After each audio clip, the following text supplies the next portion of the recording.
Hi, my name is Jaswant Pakki, and today I'll be talking about our paper, Everything You Ever Wanted to Know About Bitcoin Mixers, but Were Afraid to Ask.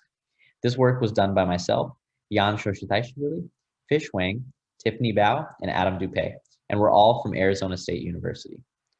Now, our paper is about these really interesting anonymity services known as Bitcoin mixers. But before we dive into those, first we'll talk about Bitcoin and blockchain. Now, Bitcoin is a decentralized digital currency that was created in 2009 by an anonymous entity known as Satoshi Nakamoto. Now, all of Bitcoin's transactions are stored on a public ledger known as the blockchain. And in the blockchain, users are identified by addresses that are derived from public-private key pairs. Now, because of the public nature of this blockchain and the fact that we're dealing with a currency, an important term to note is fungibility.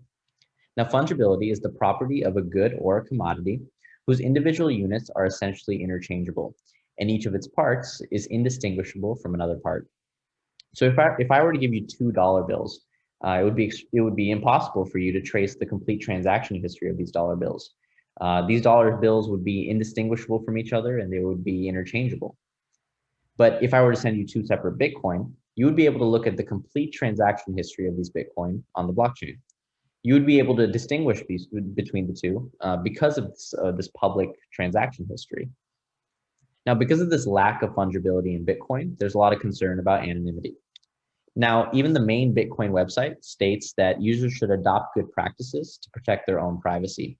And when it comes to crime, like with Cheap Marketplace, users and law enforcement were able to trace $100 million of funds that were laundered from the service, just because of the public nature of this blockchain. Now, there's also been a lot of academic studies done related to tracing transactions and also using transactional graph analysis to identify entities in the Bitcoin network. Now, this is where Bitcoin mixers come in. Bitcoin mixers are centralized third-party services that offer anonymity to their users. So on the right here, you can see a simple example of a Bitcoin mixer. Now, there's 3 different users here, and they send their funds to the mixing service. This mixing service is run by an entity known as a mixer operator. Now, the mixer operator, this whole process might actually be automated, but the mixer itself sends funds back to the users.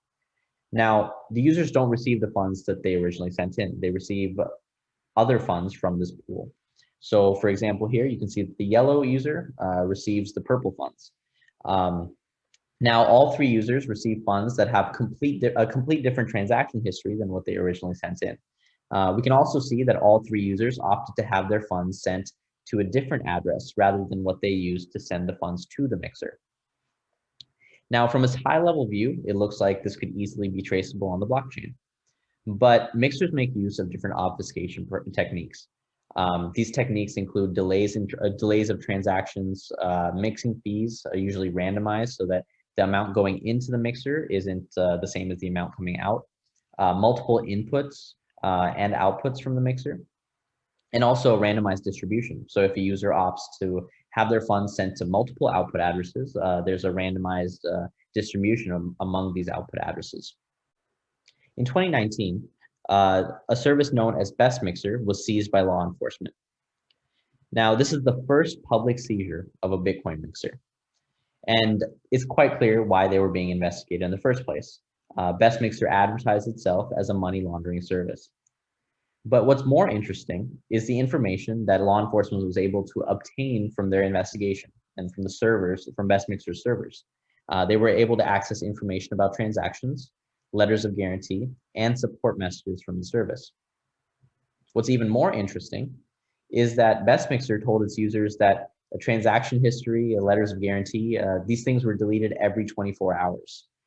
Now, because of the trust BestMixer and the users had in BestMixer, over $200 million of funds traveled through the service. Now, users and mixers have a very delicate relationship based on trust.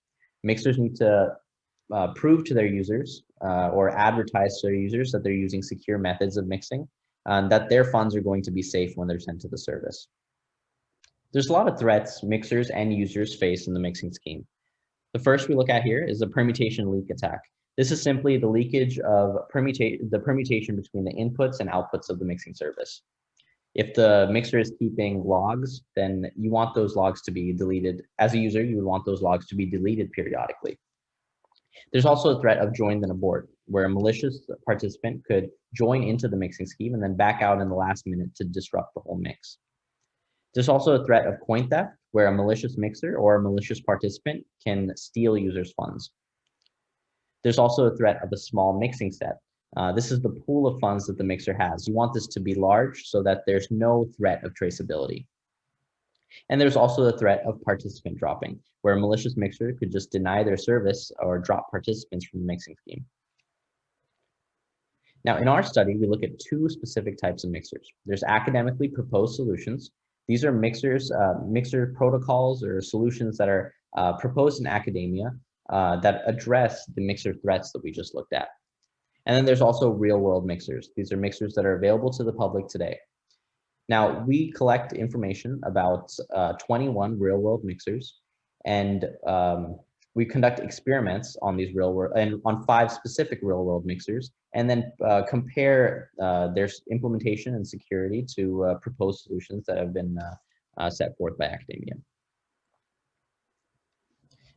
So next, we'll talk about academically proposed mixing solutions. We looked at decentralized and centralized services. When it comes to decentralized, no third party is present, no centralized third party. And the majority of these decentralized solutions assume that there's a decentralized method for users to meet before the mixing scheme occurs. When it comes to centralized solutions, they're assuming that a third party, centralized third party mixer exists. And so it's more focused on making sure that mixer isn't acting maliciously and is being held accountable, and any malicious participants are also being held accountable. So here for decentralized, we look at CoinJoin, CoinShuffle, CoinParty, and Zim. And then for centralized, we look at Obscuro, Mixcoin, Blindcoin, and Tumblebit. From these proposed mixing solutions, we collected some key implementation characteristics. And these were characteristics that were included in their protocols that addressed the mixing threats that we looked at and made their schemes more secure. We looked at CoinJoin, output address shuffling, multi-signature escrow addresses, the use of text fields to share some kind of information like output addresses, remote attestation, to make sure that there's no malicious code running on the mixer's end, signed warranties to hold parties accountable, blinding so that there's no leakage of permutations, and then off blockchain transactions. The more you can keep the whole mixing process off of the blockchain, the less threat of traceability. Now, when it comes to our public mixers, we conducted an overview of 21 public mixing services. We found the majority of these services on Bitcoin Talk, Bitcoin's main forum, and we conducted a popularity analysis based off their forum posts and potential scam allegations against them. After this popularity analysis, we categorize these mixers as trusted or untrusted. Now, trusted mixers are active on Bitcoin Talk and don't have any scam allegations against them. In two specific trusted mixers, there was also an active open source community. When it comes to untrusted, we had 10 of those, and they have 1 or more scam allegations against them on Bitcoin Talk, and they're not as active as the trusted mixers that we looked at. If they are open source, then they don't have an active open source community. We collected some characteristics from these 21 mixers. These include registration requirements, whether the mixer requires the users to make an account, whether they have mixing fees, whether those are randomized or those are set by the user, the mixing method that the mixer advertises, and any unique features that they also advertise, like tracking the status of your mix or signed letters of guarantee. And then we also look at the service announcement on Bitcoin Talk. This is usually the first post for any mixer. And under the service announcement, you can see some potential scam allegations, a lot of users asking about implementation, things like that. So here's our mixer table. As you can see, we have our 11 trusted mixers at the top here, and then we have our 10 untrusted at the bottom. Some important things to note are that all mixers except Bitcoin Fog don't have account requirements. There's no accounts that need to be created. The majority of services use delays. All services are have a Tor mirror, and this Tor mirror is actually the recommended way to use these mixing services. And then we also collected the number of forum posts they have, and then any potential scam accusations against them on Bitcoin Talk. Usually on Bitcoin Talk, you'll see a label stating that there is unresolved scam allegations against this mixing service. From here, we went ahead and selected 5 specific services that we thought were popular and had interesting implementations to study further. So we looked at CryptoMixer, ChipMixer, Mixtum, Bitcoin Mixer, and Sudoku Wallet. Now, we'll dive a little deeper into these mixers and then talk about some of the features that they have. So for ChipMixer, the first thing a user does is sends their funds to an input address that ChipMixer offers them. When they do that, they receive some chips. Now, these chips aren't immediately received by the user. The user just sees them on the user interface. So chips range from 0.001 Bitcoin to 8.192 Bitcoin. And with these chips, users can split, merge, bet, or commonize them, or they can even donate them to the service. Now, that's the only fees ChipMixer offers. It's just donation-based fees. Now, after they conduct these actions on their chips, they can withdraw with an on-chain transaction from ChipMixer, or they can just withdraw private keys from ChipMixer. In this, when you withdraw private keys, there's no on-blockchain transaction. They also offer a signed receipt for their users. Now, when it comes to Mixtum, Mixtum claims that they have a pool of Bitcoin specifically from exchanges. It's not from other users. They offer a PGP signed letter of guarantee and a free trial with a minimum amount. With Bitcoin Mixer, they offer a mix ID to see the status of your mix after you send the funds to the service. They offer customization of delays and distribution. With CryptoMixer, CryptoMixer claims that they have over 2,000 Bitcoin in their reserve. And they even found a way to prove that they have that amount of funds in their reserve by selecting 3 specific popular Bitcoin Talk users and giving them access to their wallet. These users then posted a PGP signed message on Bitcoin Talk stating that they saw that CryptoMixer has 2,000 Bitcoin in their reserve. So this is CryptoMixer's way of proving that they have a large mixing set, large anonymity set. CryptoMixer was the most customizable of the services that we looked at as well. They offer a custom mixing fee, custom distribution, custom delays, and then they even have an interesting security level feature as well. They also offer a digitally signed letter of guarantee. Now, the last mixer we looked at was Sudoku Wallet. Now, Sudoku Wallet claims that all of their outputs come from pre-executed coin join transactions. Like ChipMixer, they offer private keys on output, so there's no on-blockchain transaction. And then they also offer a wallet key so you can access your session later. Another interesting thing about Sudoku Wallet is that after you send the funds to the service, they also give you the private key associated with those funds. So they claim to state that you still have access to those funds even after you send them to Sudoku Wallet. Next, we conducted some experiments on these 5 mixers. We conducted 3 trials, and within each trial, there was 1 transaction with each service. We manipulated obfuscation parameters with each service based off what they allow. So if they allowed customization of delays, we made sure to note that, and we made sure to heighten that as we went. So we would start with the lowest amount, and then we would go up. If they offered a customization of fees, we would do that as well. So we started with the equivalent of $100 in Bitcoin, and then we conducted these 3 trials. We also collected some data throughout our experiments. We collected, obviously, our obfuscation parameters that we set with each service. We collected any input or output amount, the network fees associated with these transactions, input address that was provided from the service if they did that, the exact time in and out of the service so we could see how long the whole mixing process took, exact transaction IDs, mixing fees, and any unique data from the mixer. So like signed letters of guarantee or wallet keys and things like that. You can see in our paper as well that we have our specific transaction IDs, so you could check that out as well. So next, we do an analysis of our public mixers.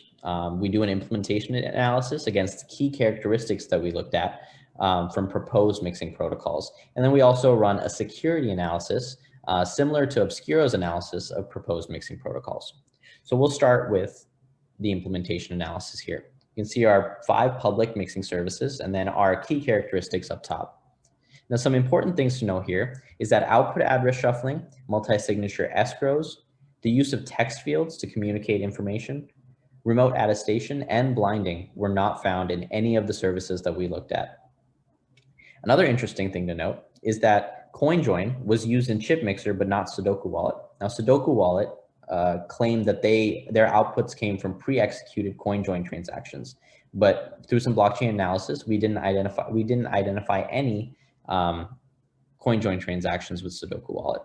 ChipMixer, on the other hand, doesn't advertise CoinJoin transactions, but we found some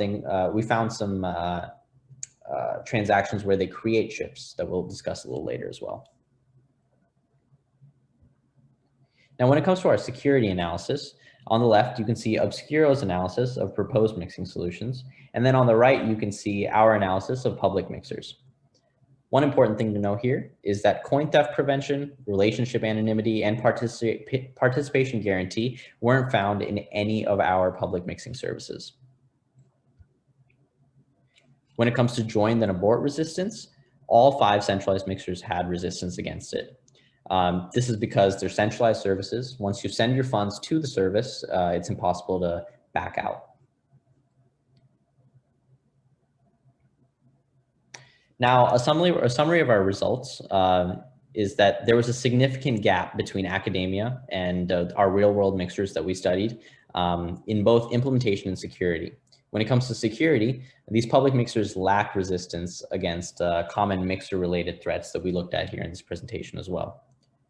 Now, public mixers seem to focus more on giving users the illusion of control over their funds rather than giving them actual control. So for example, when it comes to withdrawing private keys on output, like with ChipMixer and Sudoku Wallet, the mixer still potentially has access to those funds even after you put them in your wallet.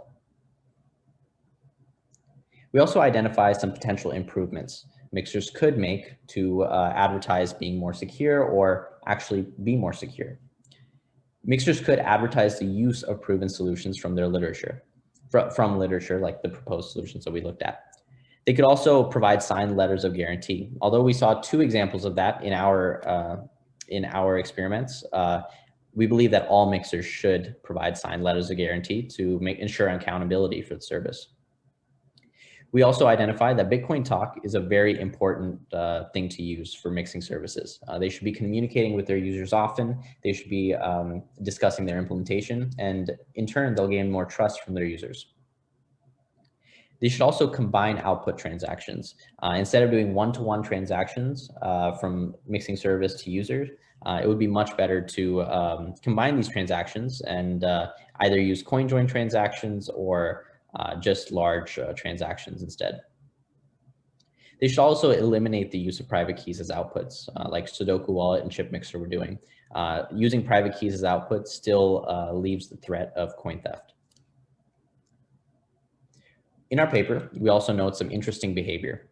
These were interesting behaviors that we found during our experiments that we believe could benefit from further study. When it comes to ChipMixer, as I said, we found CoinJoin transactions in some of our blockchain analysis. We found that some of the funds that we sent to ChipMixer a couple days later were used to create chips. So for example, on the right here, you can see a transaction used to create 8.192 Bitcoin chips. We also found that Mixtum doesn't charge a mixing fee on the minimum amount. This is interesting because Mixtum actually loses money when you send the minimum fee to the service, minimum amount to the service. So if we sent 0.001 Bitcoin, the service actually sends back 0.001 Bitcoin and gets charged a network fee on top of that. So they actually lose some money. When it comes to CryptoMixer, we didn't receive any output in our last 2 trials. So we're assuming here that either the service assumed these were donations or the service just stole our funds.